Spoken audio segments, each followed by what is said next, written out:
Assalamualaikum teman-teman. Perkenalkan, nama saya Dea Yuliani, NPM A1L019071. Saya dari kelas 4A.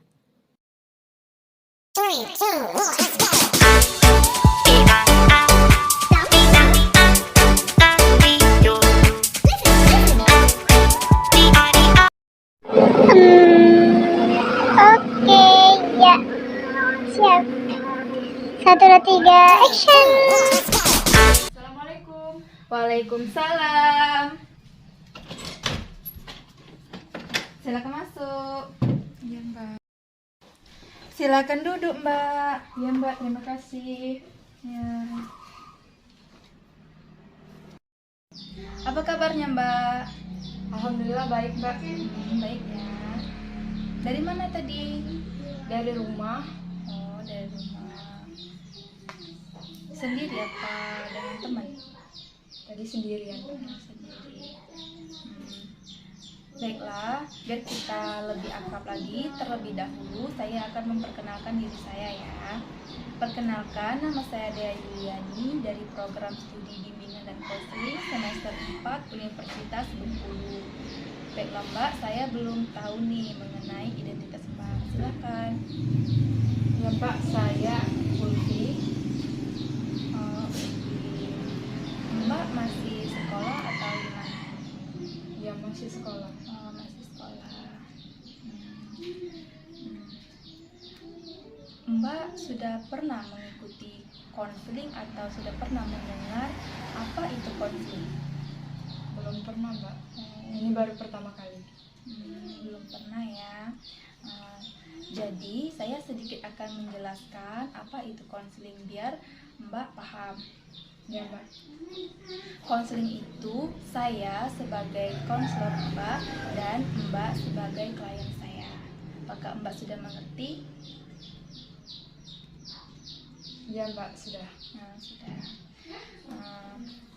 Baiklah Mbak, di sini di dalam konseling ini Mbak tidak perlu ragu untuk menceritakan apa yang Mbak pikirkan dan apa yang mengganggu pikiran Mbak, karena di sini saya akan merahasiakannya apa yang Mbak ceritakan bersama saya, dan saya tidak akan membicarakannya dengan siapapun dari keluarga Mbak maupun dari teman-teman Mbak.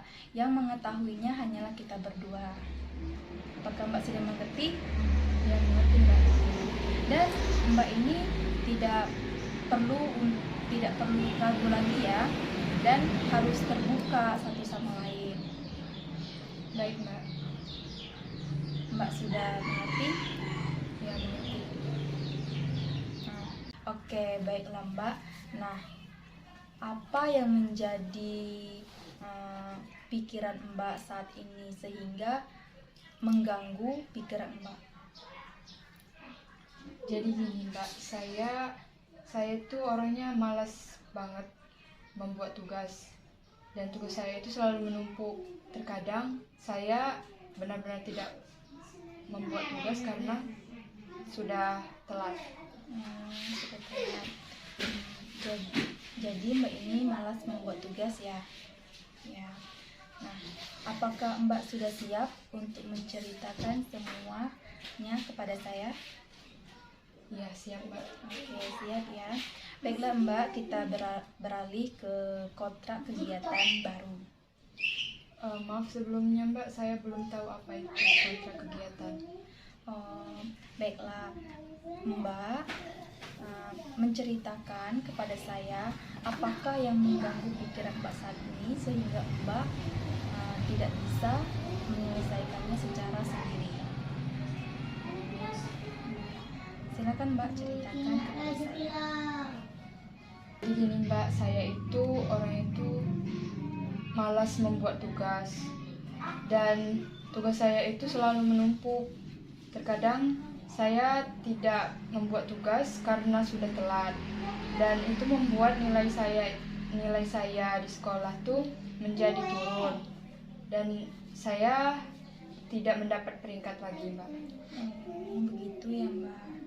Nah, kenapa Mbak menjadi malas itu? Apakah Mbak ada masalah atau bagaimana? Jadi dikarenakan saya tuh ini sekarang sering main game sampai larut malam, dan kadang kalau siangnya saya masih sempat main game dan malas untuk membuat tugas. Oh, berarti Mbak ini sudah kecanduan bermain game ya? Iya, Mbak. Oke, sudah. Nah, apakah Mbak ingin merubah sikap Mbak seperti saat ini menjadi yang lebih baik lagi? Ya, Mbak, saya ingin merubah sikap saya karena saya kasihan sama orang tua saya. Mereka sedih karena saya tidak mendapat peringkat lagi dan nilai saya menurun. Oh, begitu ya, Mbak. Nah, Mbak sekarang ini sering di kelas itu sering diejek teman atau sering dibully dikarenakan Mbak tidak dapat peringkat lagi. Iya, Mbak. Oh, sering dibully. Apakah ada Mbak itu merasa putus asa dengan kehidupan Mbak saat ini? Ya, Mbak, saya sering putus asa dikarenakan teman-teman saya yang dulu akrab dengan saya, setelah saya tidak dapat peringkat lagi, mereka tidak mau berteman dengan saya lagi. Oh, gitu ya. Nah, kalau begitu Mbak harus merubah sikap Mbak menjadi yang lebih baik lagi ya. Ya, Mbak. Nah, dulu saya pernah ada teman, dia itu sering sekali malas membuat tugas, bahkan teman saya itu Mbak terbilang nakal ya, dia itu cowok, bolos sekolah, merokok di dalam kelas, tetapi dengan tekad dan kemauannya dia sering diejek oleh temannya di kelas, sering direndahkan, bahkan dengan guru pun dia direndahkan, tetapi dia bertekad nih di dalam hatinya kan, mungkin dia sudah sedih melihat orang tuanya dan bahkan orang tuanya itu sudah lelah menasehatinya itu, sudah kewalahan gitu ya. Dan akhirnya dengan tekadnya, dengan semangatnya, dengan orang-orang yang merendahkan dia tadi, dia menjadi semangat itu kan. Jadikanlah orang-orang itu menjadi penopang hidupnya, menjadi penopang hidup kita. Nah, sekarang itu dia sudah menjadi polisi, bahkan dia menjadi panutan masyarakat. Apakah Mbak ingin membahagiakan orang tua Mbak? Ya, ingin sekali, Mbak. Oh, ingin sekali ya. Nah, kalau ingin, apakah Mbak mau seperti apa merubah sikap Mbak itu yang menjadi yang lebih baik lagi? Ya, Mbak, saya ingin sekali bertanggung jawab dengan apa yang sudah saya lakukan dan sikap saya yang sikap dan kebiasaan saya yang buruk ini. Saya ingin sekali membahagiakan kedua orang tua saya, dan saya ingin agar kedepannya saya menjadi lebih baik dan saya mendapatkan peringkat lagi. Mbak, itu keputusan Mbak itu sudah sangat baik ya, dan Mbak ingin merubah sikap Mbak menjadi yang lebih baik lagi, yang ingin membahagiakan kedua orang tua dan ingin melihat orang tua bangga dengan Mbak, seperti itu. Iya, Mbak. Nah, Mbak harus tekadkan ya bahwa saya itu bisa, bahwa saya itu tidak mau diremehkan oleh orang lain lagi. Nah, Mbak pernah mendapatkan peringkat berapa? Saya pernah mendapatkan peringkat 2, Mbak. Lalu sekarang Mbak mendapatkan peringkat berapa? Sekarang paling tinggi saya mendapatkan peringkat 4 atau 5. Jadi Mbak itu harus meningkatkan prestasi Mbak lagi ya. Iya, Mbak. Supaya Mbak itu dipandang orang lebih baik lagi. Nah, selesai dari kegiatan ini, apa nih yang harus Mbak lakukan? Selesai dari kegiatan ini, apa nih yang Mbak harus lakukan? Iya, Mbak, saya akan semakin giat belajar dan mencari sumber-sumber untuk saya membuat tugas. Oke, baiklah ya. Itu sudah Mbak pahami ya dari sejauh mana kita menceritakan apa yang menjadi pikiran Mbak saat ini. Oke, baiklah Mbak. Dari kegiatan konseling kita berlangsung ini, apa nih yang Mbak dapatkan? Ya Mbak, saya ingin merubah perilaku saya dan saya mendapatkan motivasi dari cerita Mbak tadi. Semoga saya bisa menjadikan itu motivasi saya untuk belajar lebih giat lagi dan membahagiakan kedua orang tua saya.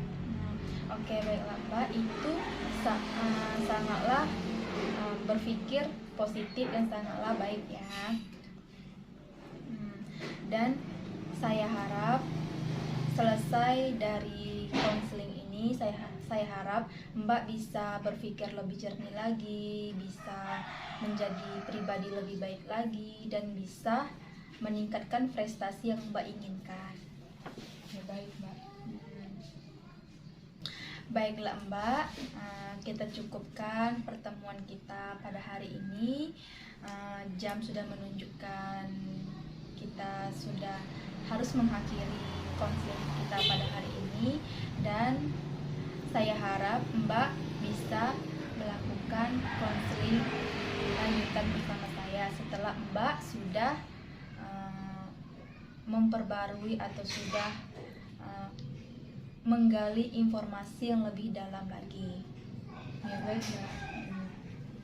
Oke, baiklah Mbak, saya mengucapkan banyak terima kasih kepada Mbak karena Mbak sudah menyempatkan hadir bertemu dengan saya pada hari ini. Ya Mbak, terima kasih kembali karena Mbak sudah mau menyempatkan waktu untuk saya. Oke, baiklah Mbak, dan saya sangat tidak keberatan ya kalau Mbak datang menemui saya kembali, dan Mbak sudah tahu kan alamat saya? Iya Mbak, sudah. Ya, sudah tahu ya. Kita akhiri. Baiklah kalau gitu Mbak, saya permisi dulu ya Mbak. Iya Mbak. Permisi.